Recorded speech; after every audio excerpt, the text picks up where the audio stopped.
Okay, hello everyone. All right, so let's talk more about the different kind of shells. So it's not always bash or ZSH depending on what you're seeing. There are multiple shells. If you actually look over here, this is a notice to tell you that. So in the past, like macOS was using bash for a long time and it switched to ZSH. And so this is a prompt like letting users know that the default interactive shell is now ZSH. I just happened to I just changed mine to bash, and that's why. ZSH is actually used a lot. Apple actually switched completely to ZSH, and so definitely use ZSH. It's pretty cool. But you can use other ones as well. I'm going to hit Command K to get rid of this. If I type in the command echo $, and then shell, this tells me the default shell. If I type in the command echo and then $0, this tells me the current shell. I can dive into other shells.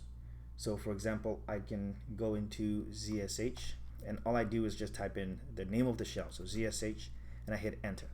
Notice the prompt changes a little bit over here. So over here was kakra colon squiggly, we call it squiggly, space K and a $. Notice this changed from K at kakra space squiggly space percentage. So the prompt lets you know, and also if you look up here, you can see that the name has changed, telling you that you're currently in ZSH. Now, if I type in the command echo and then $0, I can use the up arrow key to go through my history. Oops, never mind. I guess I'm going through stuff that we haven't covered.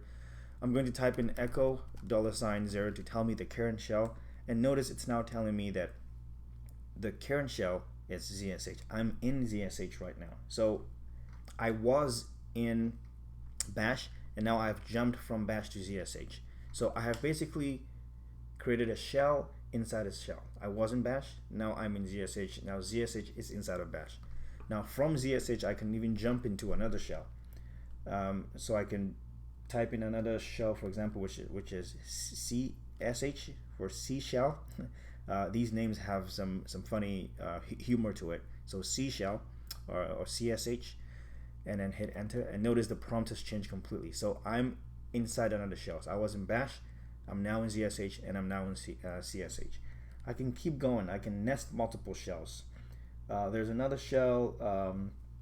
Let's see. There's SH, which stands for the Thompson Shell. This was one of the first ones that came out, the Thompson Shell, and actually got changed to from Thompson Shell to Born Shell. So there are two SH versions. So SH, hit enter. Notice the prompt has changed again, and notice up here as well that the shell has changed. I can jump from there to KSH, right, which is corn shell. So corn shell, KORN, and hit enter, and notice the prompt has changed again. Let's see, these are a few ones that I didn't cover. So let's see, there's another one which is tabbed C shell, so TCSH, so tabbed C shell. I can hit enter, and notice the prompt has changed again. So now if I type in echo $0 to tell me the current shell I'm in, it tells me I'm in tab CSH.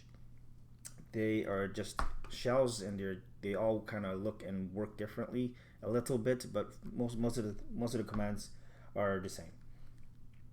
Okay, so notice I talked about nesting shells. I'm within multiple shells. I'm inside a shell, inside a shell, inside a shell, inside a shell. And all I need to do is to get out of this is by typing exit. So when I hit exit, I've logged out from where I was, TCSH. Now if I type in, or if I hit the up arrow key, oh, never mind. Ignore this stuff. I'm going to kind of get me back, Control C. Ignore all that. So if I type in echo $0 to tell me the current shell, it tells me that I've logged out of TCSH and now I'm in KSH. Exit, echo $0. Now my current shell is SH because I'm going back now. Exit, hit enter, and then I type in echo $0. Tell me the current shell. I'm in CSH. I'm going back to where I started from. Exit again, and I type in echo $0. I'm in ZSH. Exit, and I do echo $0 to tell me the current shell, and I'm in bash. This is exactly where I started. So you can jump from one shell into another. The default shell always stays the same because that's your default shell. If you actually go inside your terminal and go to preferences and go to general, you see that your default shell, my default shell is bash, and you can kind of change it here, or you can use some commands to do that, which we'll get into going forward. But I just wanted to expose you to the idea that there's a default shell, and then there are multiple shells that you can use, jump into, and do whatever you want to use it for. All right, so thank you very much for watching. If you have any questions, please post down below, and I'll do everything to respond to them. Take care of yourselves, and I'll see you next time in the next video. All right, then. Bye-bye.